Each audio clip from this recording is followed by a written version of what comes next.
두 번째는 예수의 흔적을 가지라. 예. 갈라디아서 6장 17절에 보면요, 이후로는 누구든지 나를 괴롭게 하지 말라. 이 이후에 내가 내 몸에 예수의 흔적을 지니고 있느니라. 사도 바울은요, 이 사도꾼으로 정말 고생합니다. 굶고 매 맞는 것도 힘들었지만요, 12제자 그룹에도 못 들어가는 이 인간 하면서 맨 끝에 부름받은 이 사도였기 때문에 이런 문제로 오해도 많았고요, 어려움도 상당히 많았습니다. 그는 부활의 그 예수님으로부터 직접 사도로 임명을 받았으면서 이방의 그릇으로 하나님께 보냄을 받게 됩니다. 당시 흔적이라는 말은요, 이 스티그마라고 합니다. 스티그마. 뭐냐면요, 여러분 노예나 동물들에게 뭘 찍어줍니까? 불도장을 찍어주는 거 알죠? 낙인. 막 옛날에 보면 추노 뭐 이렇게 들어보면 막 찍어주잖아요. 이렇게 니는 노예다라고. 아니면 말은 엉덩이에 이렇게 불도장을 찍어주는 것처럼 흔적이 있다는 거죠. 낙인을 찍는 거. 이게 흔적이라고 하거든요. 이것은 뭘 뜻하냐면 소유권을 얘기합니다. 이 사람, 이 소유는 내 것이다라고. 우리는요, 그리스도의 소유인 것이죠. 그리스도의 흔적이 있어야 된다는 거죠. 여러분, 누구에게 종속될 때 자유를 경험한 적이 있습니까? 결혼이 그렇죠. 수많은 사람하고 연애를, 자유연애를 하다가 이 사람하고도 결혼할 수 있겠다, 저 사람 결혼을 하다가 딱 한 남자와 한 여자가 결혼하는 순간 다른 모든 사람과의 자유가 일어나고 여기에 종속이 되고 매이게 됩니다. 그게 매인 것처럼 보이지만요, 자유라는 거죠. 모든 사람으로부터, 다른 모든 사람으로부터 자유가 일어난다는 거예요. 그 얘기를 하는 겁니다. 여러분들, 역설적이게도 우리가 예수님께 붙들리게 될 때 세상 모든 것으로부터 뭐가 이루어진다고요? 자유가 이루어진다는 거죠. 진짜 자유가 이루어진다는 겁니다. 여러분, 그 배가 항구에 정박하기 위해서 쇠 기둥에 배를 갖다가 밧줄로 묶지 않습니까? 그러면요, 폭풍이 치고 그게 묶여 있기 때문에 무슨 비바람이 치더라도 배는요, 조금 거기서 요동을 치지만은요, 전혀 거기에 요동이 되지 않다는 거죠. 휘청거리지 않는. 우리가 맨날 매일 사건 사고 일어나죠. 나한테 무슨 일이 나면 아이고 큰일 났다. 아이고 어떡하냐, 이거 어떡하냐. 그거 왜 그런 줄 아십니까? 예수 그리스도께 매여 있지 않기 때문에 그렇다라는 거예요. 그러니까 맨날 걱정, 근심, 큰일 났다, 어떻게 하나, 매여 있지 않다는 거예요. 그게 매일 순간순간마다 막 난리도 아닙니다. 요동을 칩니다. 내 머릿속에는 뭐 태풍이 치고. 그러니까 그렇게 되는 것이죠. 바울은 선교하면서 얼마나 많이 두드려 맞았습니까? 그러면 나 이제 안 할란다. 뭐 다 때려쳐 그냥. 이거 나 안 할 거야 이제. 그런 적 한 번도 없었습니다. 두들겨 맞고 돌에 맞아가 죽었다도 살아나가 일어나가 또 더 배까지 보세요. 전도하는 거 보세요. 매여 있기 때문에 그래요. 그게 두들겨 맞고 모함 받고 이런 게 사도 바울한테는요, 문제가 더 이상 문제가 아니고 박해가 더 이상 박해가 아니라는 겁니다. 정말 놀라운 겁니다. 제가 예전에 제 강의 속에도 말했는데요, 베토벤의 운명 교향곡을 제가 했어요. 빰빰빰빰 하잖아요. 그 운명이거든요. 근데 그 첫 번째 부분에 밤밤밤밤 하고 나오는데, 밤인지 낮인지는 모르겠지만 딱 그 음이 첫 번째는요, 엄청나게 무게감으로 나와요. 밤밤밤밤 하면서 확 그 운명이잖아요. 너 귀 못 들어. 베토벤이 귀를 못 듣잖아요. 그 운명의 고향곡이. 귀 못 듣는 건 사형 선고예요, 그 사람한테. 너 못생겼어, 너 암이야, 뭐 이렇게 사형 선고 받는 거예요. 그 무게감이거든요. 밤밤밤밤 하는 게. 근데 사악장 끝에 가보면요, 그 밤밤밤이요, 사뿐사뿐 계속 그 음악은, 그 밤밤밤은 계속 나와요. 근데 그 음악이 1악장에 그 무거운 밤밤밤이 전혀 아니고요, 사악장에 가보면요, 그 풍성한 하나님 주시는 은혜에 그 밑에 깔리는 그 음악에, 풍성한 음악에 밤밤밤밤이 계속 나오는데 사뿐사뿐 그런 구름과 같은 느낌이에요. 그러다가 음악이 싹 사라져버립니다. 처음에 암이 나에게는 무거운 사형 선고지만 사악장일 때 그 암은요, 나한테 절대 문제가 안 된다는 암이라는 거예요. 그게 나는요, 베토벤의 운명을 듣는데요, 사악장까지 싹 듣는데 그게 하나의 통으로 드라마처럼 그냥 해석이 되는 거예요. 하나님 나한테 주는 은사거든요. 그런 게 있거든요. 저 문학이나 영화나 이런 거 들으면 그게 해석이 되고 그러거든요. 저는 그걸 볼 때 똑같은 거예요. 바울에게 있어서 얼마나 많은 해일과 폭풍이 바울을 덮쳐버리냐. 너 죽으라 하면서 덮쳤는데 바울에게는 전혀 그게 폭풍이 아니고 태풍이 아니고 해일이 아니라는 거죠. 맞아도 벌떡 일어나고, 왜 그러냐? 예수 그리스도께 아까 잡힌 바 되고 묶여인 바 되었다라는 그 얘기를 하는 겁니다. 그럴 때 참 자유가 그 사람에게 임한다라는 거예요. 예, 진정한 자유. 예, 고난이 제 역할을 못하는 거죠, 바울 앞에서는요.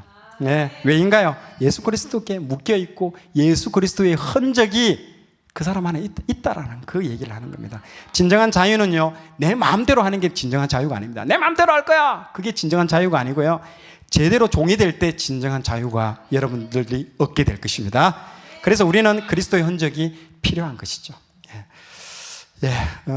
마지막 오직 복음, 오직 믿음입니다. 갈라디아서의 가장 굵은 주제는요, 오직 믿음으로 어렵게 되고요, 오직 믿음으로 구원을 우리는 얻습니다. 기독교 복음의 정수이며 어떤 신학적 주장과도 타협하거나 양보할 수 없는 가장 중요한 핵심이라는 거죠. 오직 믿음. 그 외에 더하면 안 됩니다. 여러분, 행위, 율법, 자기의, 자기 노력, 오직 예수 하나면 충분합니다. 믿으시기 바랍니다. 정말 한국 사람들이 이게 필요합니다. 한국 사람들 뭘 안 하면요, 뭔가 죄 짓는 느낌입니다. 실제로 그런 거 많이 느끼시죠? 그것 때문에 이 갈라디아서가 나온 거예요. 뭔가 저는요, 막 너무 일을, 비서할 때, 일을 많이 할 때는요, 주일에 낮잠 자다가 일어나면요, 내가 지금 뭐 하고 있지? 죄 짓는 느낌까지 들었대도요. 한국인 그런 정서가 있대도요. 뭔가 노력하고, 뭔가 해야 되고, 안 하면 뭔가 큰일 나는 것 같고, 신앙생활도 그렇게 하고 있대도요. 내가 이거 새벽기도 안 나가서 주님께 벌 받는 거 아니야? 내가 뭘 안 해서 뭘 하는 거냐? 거기에 얼마나 많은 사람들이요, 시달리는 줄 모릅니다. 자유회라는 거예요. 자유회라는 거예요. 자, 요한복음 8장 32절, 진리가 너희를 자유롭게 하리라. 또 다음 장 보세요. 아들이 너희를 자유롭게 하면 너희가 참으로 자유로우리라. 여러분, 새 가족이 교회에 오면요, 복음을 듣기 전에 교회 생활을 먼저 배웁니다. 이게 문제라는 거죠. 이렇게 복음보다도 신앙생활을 먼저 배우게 되면요, 열심은 있는데 야릇하게 막 이상한 고집과 뭐 이런 아집이 겹쳐지면서 종교인이 될 가능성이 많습니다. 기독교의 핵심은요, 우리가 믿는 그분이 누구인가, 복음을요, 제일 먼저 접해야 됩니다. 교회 오자마자 바로 복음이 들어가야 돼요. 근데 신앙생활 해버리면요, 그 껍질, 그게 단단해지면요, 복음이 그 다음에요, 안 들어갑니다. 안 들어가집니다. 종교인이 돼버려요. 이상한 종교인이 됩니다. 사도 바울이잖아요. 그게 이전에 사울이잖아요.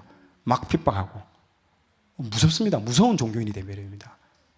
다메섹에서 바울이 예수님을 만났을 때 바울이 예수님께 질문을 두 가지를 합니다. 주님 누구이십니까? 라고 물어보잖아요. 자기가 구약을 수천 독했는데 하나님을 반드시 내가 믿는 하나님 그분 맞다라고 하는데 누구십니까? 라고 물어보는 거예요. 그리고 주님 제가 뭘 할까요? 딱 두 가지 질문을 합니다. 이게 거꾸로가 되면 안 됩니다. 먼저 주님이 누군지를 알고 What shall I do? 내가 뭘 할까요? 라고 물어봐야 되는 겁니다. 여러분, 이게 거꾸로 되면 큰일 납니다. 주님이 누군지를 먼저 알아야 돼요. 주님 알기 전에 내가 뭔가 하려고 하고 뭔가 일하려고 하고 행위를 먼저 하려 한다는 거죠. 그러니까 열심만 있고 딱딱한 종교 아집이라는 그 껍질에 갇혀가지고 종교인이 되어버리는 거죠. 그런 종교인이 된 이후에 복음 들으면요, 복음도 들어가지도 않습니다. 복음을 들어도 내가 복음이 되는 거죠. 내 방식대로, 내 복음으로, 내 관점으로 이해하는 복음이 들어가게 되는 거죠. 예. 사도 바울 이전에 그 사도 바울의 사울처럼 괴물이 됩니다. 복음은요, 교회에 처음 왔을 때 정말 마음이 따끈따끈하고 말랑말랑해질 때 그때 복음이 바로 들어가야 됩니다. 순수 복음, 원시 복음, 그 복음이 바로 들어가 줘야 돼요. 그때가 제일 좋은 때예요. 그런데 형제님 너무 좋아요, 뭐 이런 거 배우고 뭐 갑자기 이제 종교생활 들어가는 거예요. 물론 그게 나쁜 건 아닌데요. 처음에 우선순위 바로 복음, 오직 복음, 그 순수입니다. 그리고 그분이 깊은 만남 이후에, 그분과의 깊은 교제, 만남 이후에 내가 뭘 할지, What shall I do를 그분이 알려주신다는 거죠. 바울아, 그리로 가라, 안디옥으로 가라라고 일을 해야 됩니다. 깊은 예수님과 만남이 이루어진 이후에야 바나바가 그때야 찾아오죠. 여러분, 신앙생활 우선순위를요, 절대로 잊지 말아 주시기 바랍니다. 여기까지 오늘 다 마치고요. 오늘 이 갈라디아서 관련된 이 찬양을 한 곡 우리 같이 함께 찬양을 한번 해보겠습니다. 오직 믿음으로 이 찬양을 한번 짧지만요 한번 해보도록 하겠습니다. 찬양을 한번 틀어보시겠습니까? 이 곡 자체가 가사가요, 이 갈라디아서를 오직 다 그냥 한 곡으로 집약을 다 했습니다.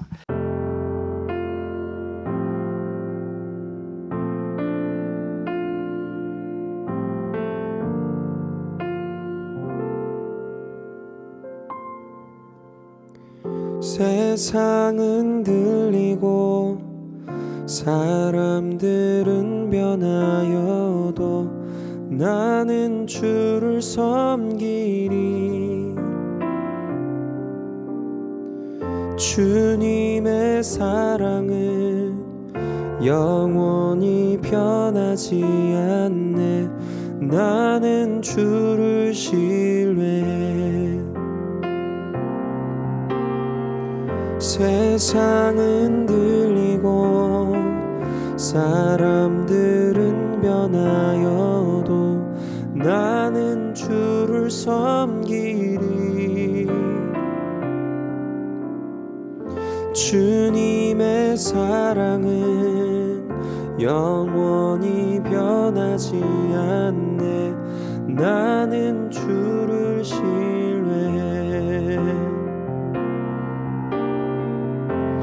오직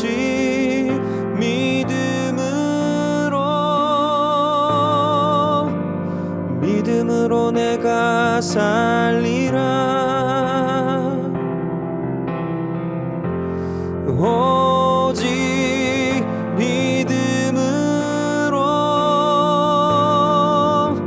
믿음으로 내가 살리라.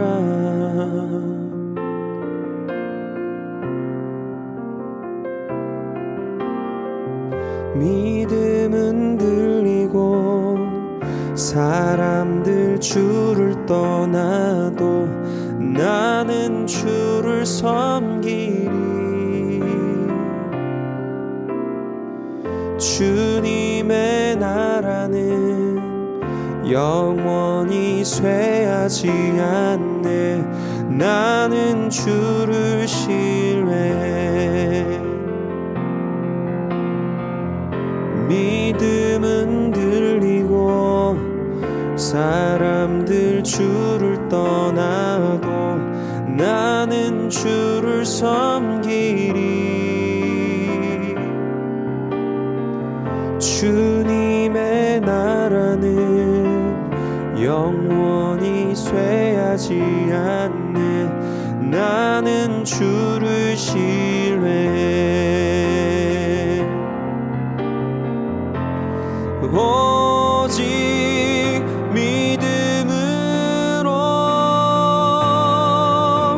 믿음으로 내가 살리라. 오직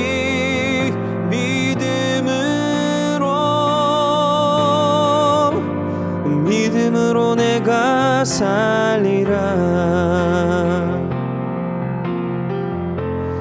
오직 의인은 믿음으로 말미암아 살리라. 오직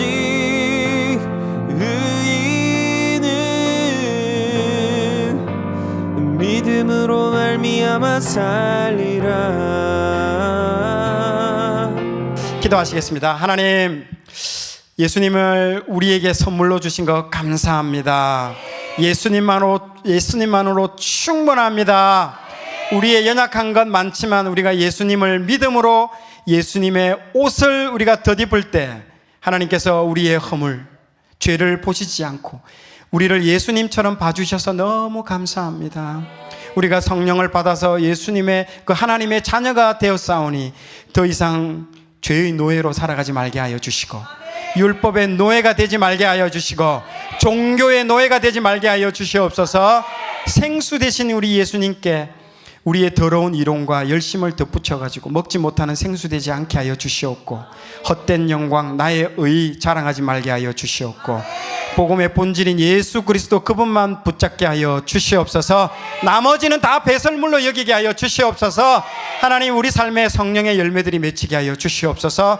우리에게 율법의 짐을 벗어버리고 참 자유를 주신 예수님의 이름으로 기도하였습니다. 아멘. 모든 영광 하나님께 올려드립니다. 자, 오늘 내용이 좋았다면 좋아요, 구독 부탁드리겠습니다. 좋아요, 구독, 알림 설정은 콘텐츠 제작에 큰 힘이 됩니다.